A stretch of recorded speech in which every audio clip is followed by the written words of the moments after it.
Well, good morning, Antioch family. If you have your Bibles with you, go ahead and open up to Luke chapter 22. Luke chapter 22. I know we are still in this wild and crazy, uncertain time, and I appreciate you guys bearing with us as we, as a body of believers, learn to adjust and adapt to a new normal and a new way of doing things. I hope you guys have been able to find our video on YouTube or on Facebook. I hope you are enjoying the daily or almost daily one call 2-minute devotions or scriptures of the day. And I appreciate all those who this week came out and helped provide for the family that was in need.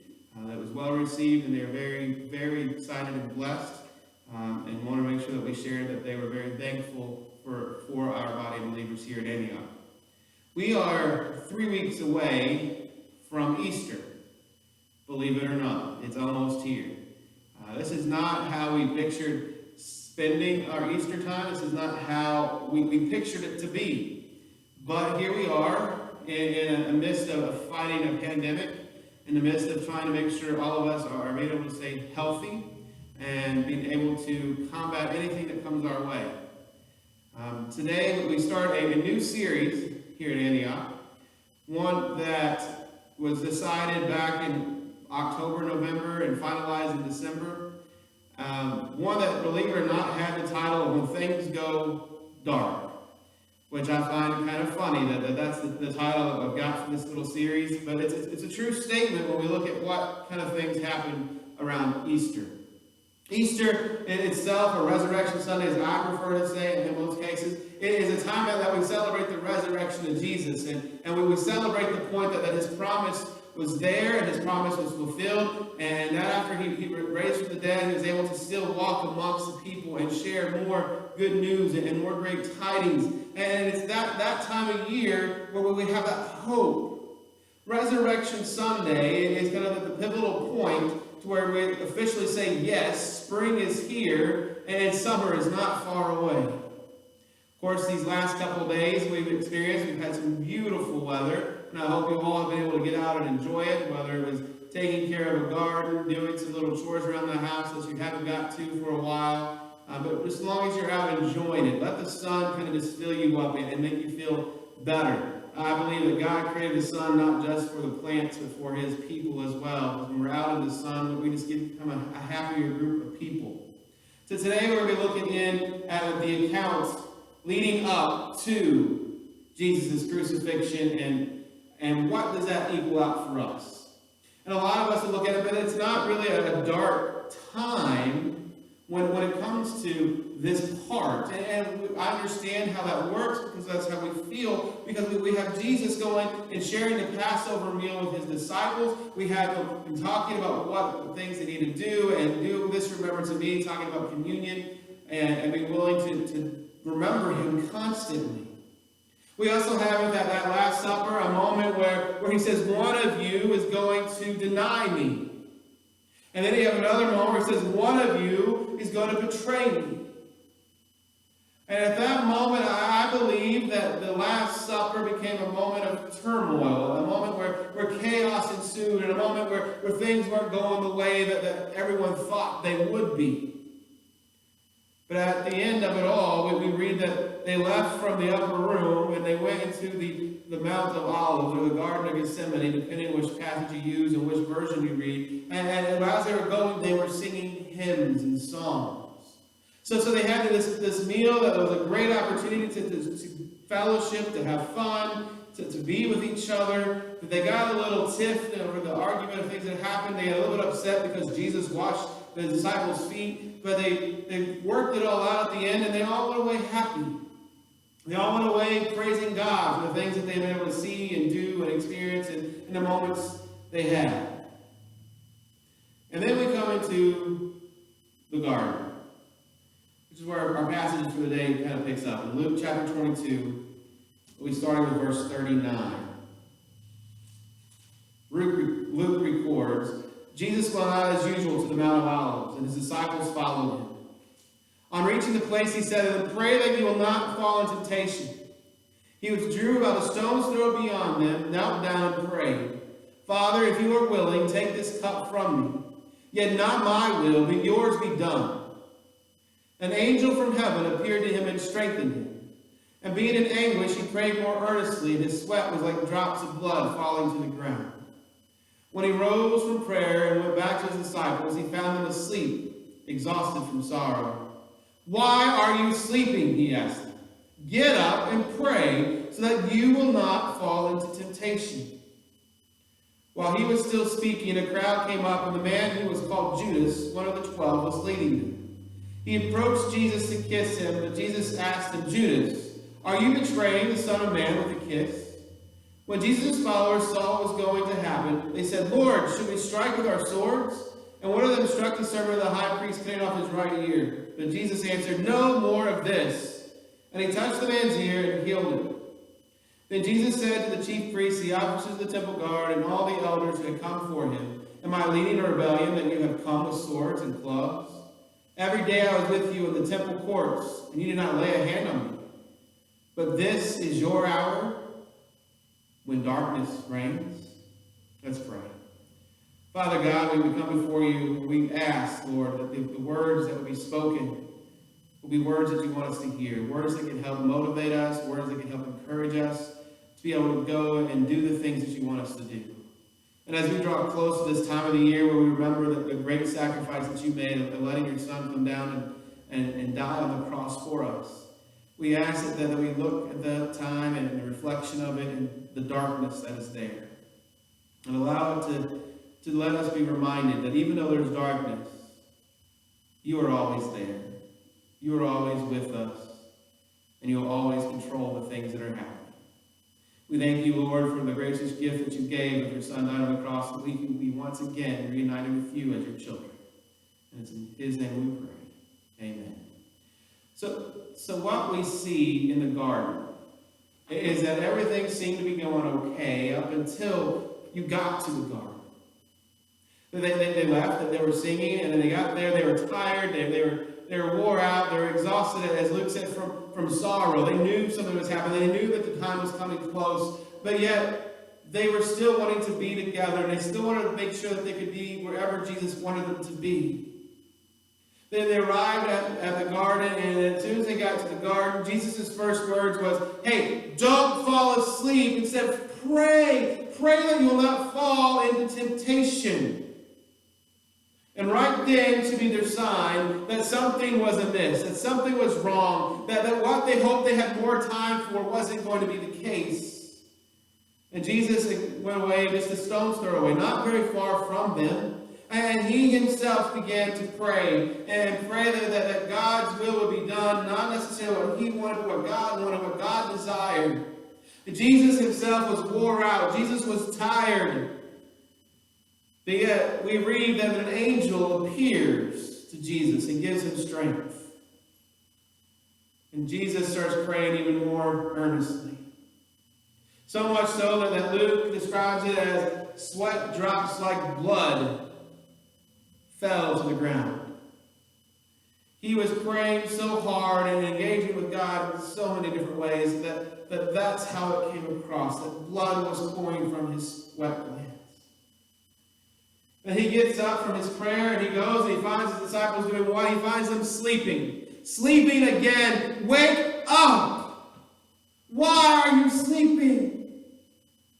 Get up and pray so that you will not fall into temptation. And then what happens? Everything goes dark.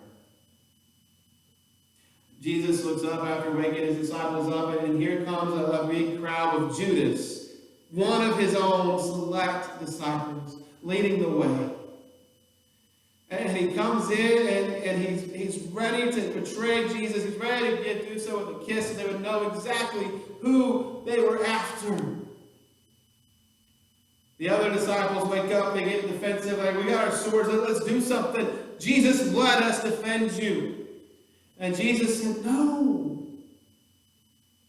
But Luke records that one cut off the ear of the high priest's servant, which we know, according to other gospels, that was Peter.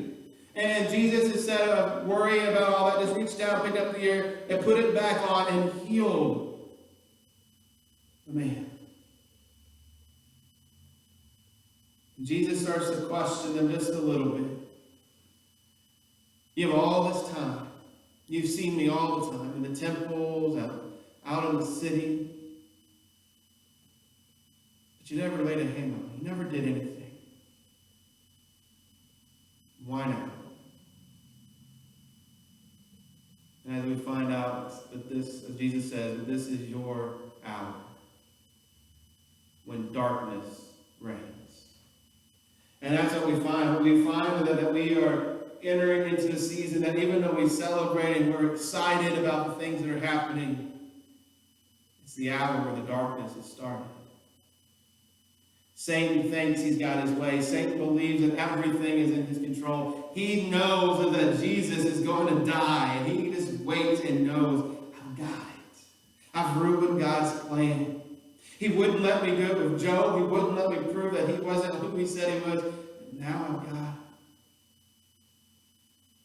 Of course, we know how the story ends. We know Satan doesn't win. But the questions become, what can we learn from this? What can we learn from the garden encounter? And I think the first thing that we need to learn and pay attention to is that there will always, and I mean always, be hills and valleys in our lives. There are going to be moments that are great. We're at the top of the world. We're celebrating everything. We're happy. We're ecstatic. Those are the hills. Those are the mountaintop experiences where you see Jesus at work. But then there's the valleys. Those times when everything seems dark, when everything seems like nothing can go your way, when everything seems to be going against you. Those are the bad times in life. And what do we need to do when we're on the hills and in the valleys? Well, I think we need to be like Jesus.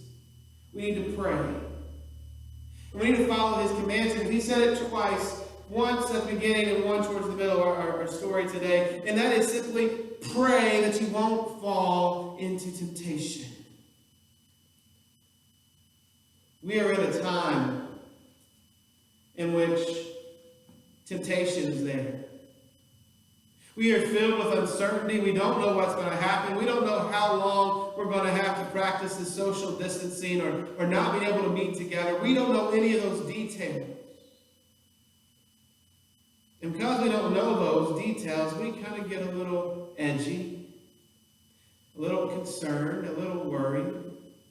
And sometimes fear starts to creep in. And when fear starts to creep in, we start to do things that we don't normally do. So we need to be praying that we won't fall into temptation. Falling into telling lies or taking something that's not ours or trying to manipulate the system for our benefits. We just can't do that. Because if we do, then we become no better than the world around us. And we are called to be different. We are called to be full of love, to be full of grace. And we are called to set an example in all things. Satan is a very, very crafty person. He's got lots of tricks up his sleeve. He's got a lot of traps out in the world that he has set and just waiting. Just waiting for people to step on into.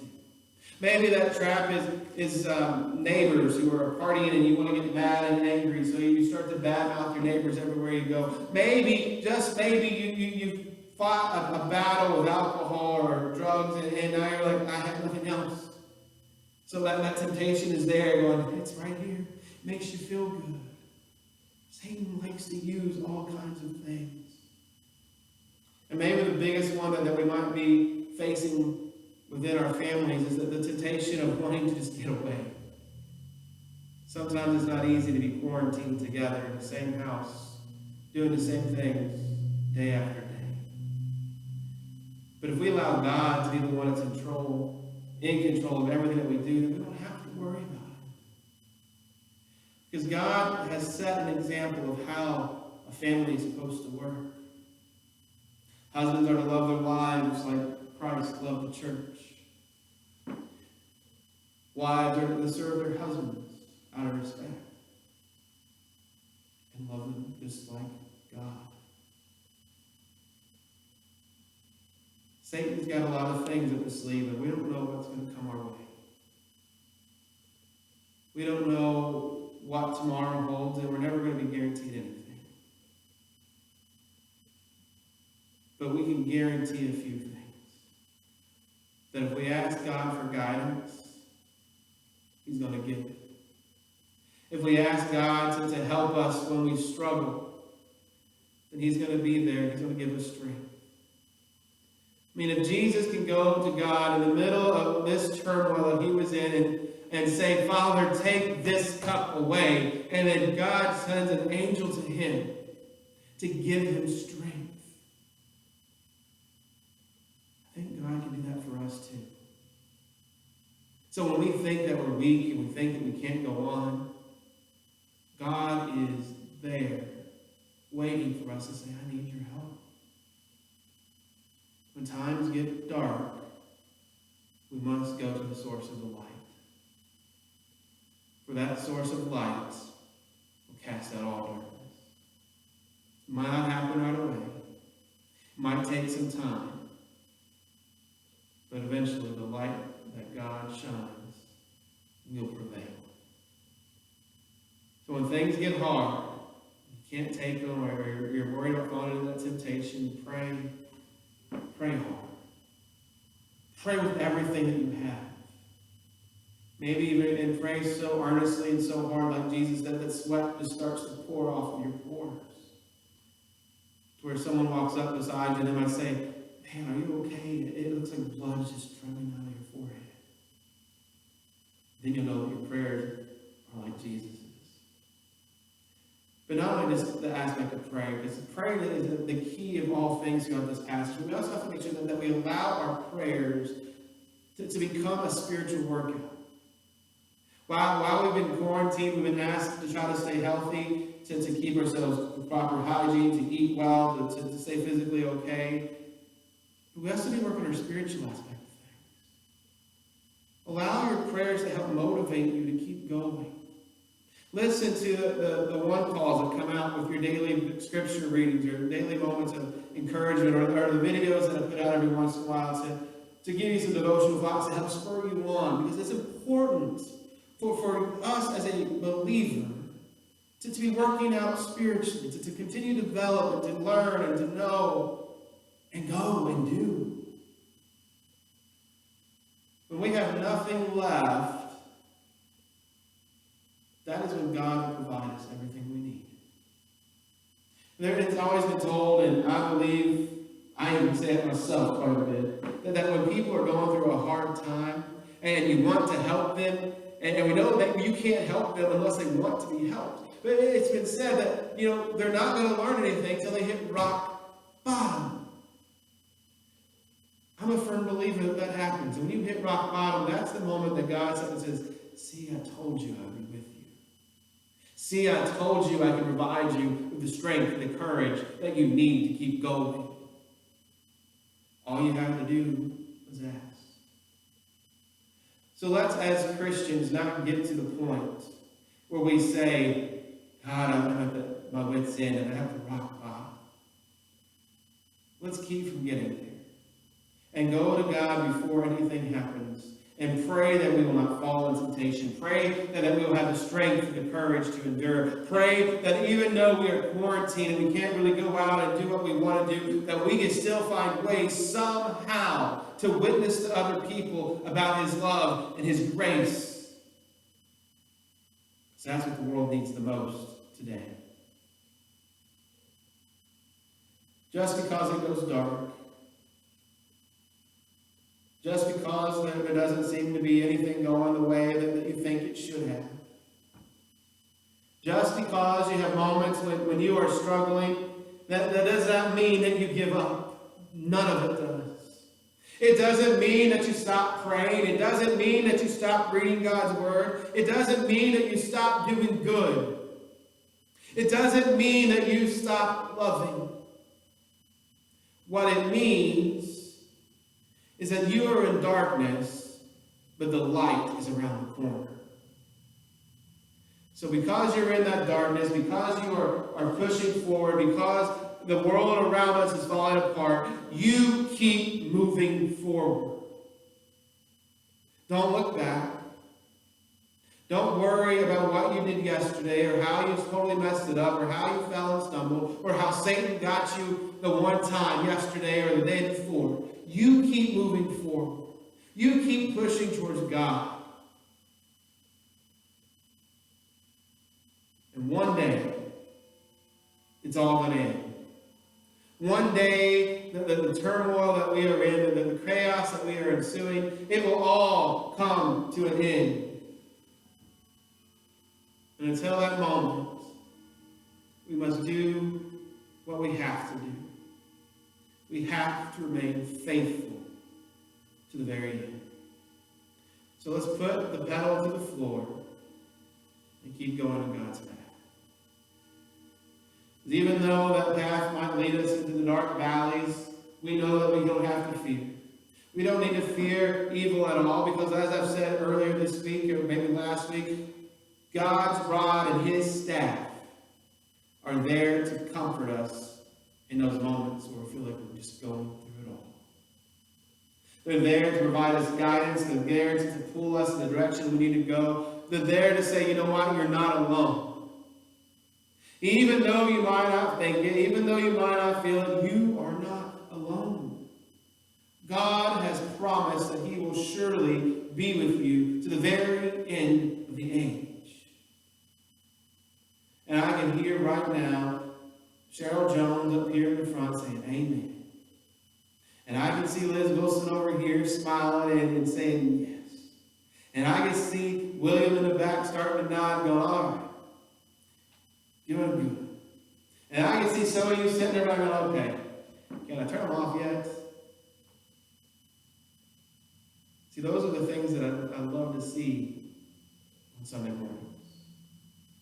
So I'm in that darkness with you, trying to find ways to deliver God's message nonstop, however it works. Jumping through loopholes, manipulating technology because I'm not very good at it.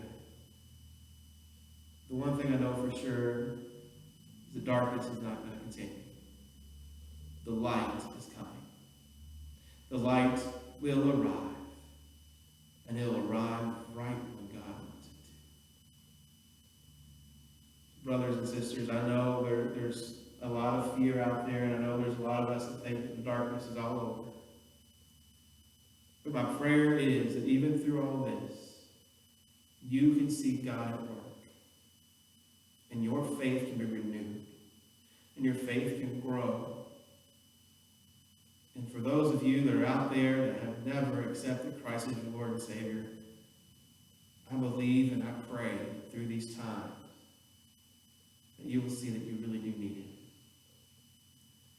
And if that is you, all you have to do is just follow what He's asked. He asked us to hear His word, to believe His word, to believe in Him, to believe that Jesus is His Son, and that Jesus was the Christ and the Savior. To make a confession before all the people around us that Jesus is Lord. To ask for forgiveness of our sins, to repent of our sins, to come and follow in Jesus' footsteps, and do what Acts 2:38 says. Simply repent and be baptized for the forgiveness of your sins and the gift of the Holy Spirit. You come up out of that water, you'll be a new child. Someone that has had their sins completely washed away. Someone that God is there saying, I'm well pleased with you. Take this gift. Take my salvation I give you. Take the Spirit and use it. Use Him to guide you, to direct you, and make a difference in the world around you. And the last part that He asks is simply to continue on faithfully. That's for those who haven't accepted Christ as their Lord and Savior yet, but it's also that last step is one that we all have to focus in on. Have you fallen? Have you stumbled? Have you struggled? And it's time to come back to God and say, God, I'm sorry. Please forgive me. The one thing I know is that we serve a God that is loving, a God that is gracious,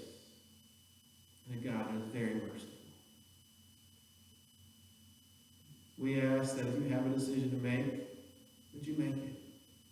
And if you need to be baptized, then feel free to give me a call. Shoot me an email, text, or call one of our elders. I know we're supposed to be social distancing, but we're still allowed to be in groups smaller than 10, and we can bring you one in here. The water is ready. I can turn it on and get it nice and hot, like a hot tub for you. And we'll make sure that if you want to follow through with what Jesus asked, that you can do that today. If you need to rededicate your life, then simply call out to God where you're at. Reaffirm your faith. And allow God to work miracles within you, through you, so that his kingdom may grow. Let's pray. Father God, we thank you once again for the day that you've given us. We thank you for your word. We thank you for the examples that are contained within it. And Lord, today we're very thankful that your Son lived a life that we can look to and follow after every step he made. And Lord, as times grew dark then, and times are growing dark now, we need you more than ever. And we ask, Lord, that you help us to stay strong. Help us to be courageous. And help us not to fall into temptation. Allow us to be an example to those around us of what your love is and what your grace is. And allow us just to keep on going and doing anything